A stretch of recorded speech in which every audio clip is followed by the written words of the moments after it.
શિક્ષણની ભૂખ અત્યારથી પેદા કરશો, અત્યારથી જાગૃતિ લાવશો તો 5-10 વર્ષે તમને પરિણામ મળશે. તમે કાલથી કામ શરૂ કરો તો તરત રિઝલ્ટ મળે નહીં.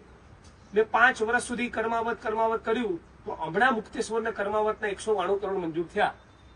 હમણાં એનું કામ શરૂ થયું, પણ 5 વર્ષ લડ્યા, 5 વર્ષ બોલ્યા, લખ્યા કર્યું, વિધાનસભામાં રજૂઆત કરી, સતત મથીએ તો થાય ને. આજે તમે શરૂઆત કરો તો 2-5 વર્ષે તમારા પરિવારના દીકરા દીકરીઓ લાગશે.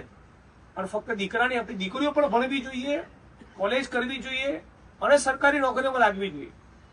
આપણી સ્કૂલોમાં શિક્ષિકાઓ નથી આવતી, આવે છે મહિલા શિક્ષક હોય છે ને, બહેનો પણ ટીચર છે. આપણી ઠાકોર ને દેવી પૂજક ને રાવણ ને રબારી ને માજીરાણા સમાજની બહેનો શિક્ષિકા કેમ ના બને? એ કેમ તલાટી ના બને? એ આઈએસ આઈપીએસ કેમ ના બને? એનો સંકલ્પ આજે કરશો તો 2-5-7 વર્ષે બધી પરિણામ મળશે. મારી વાત ગળે ઉતરે છે કે નહીં? કરવું જોઈએ એવું?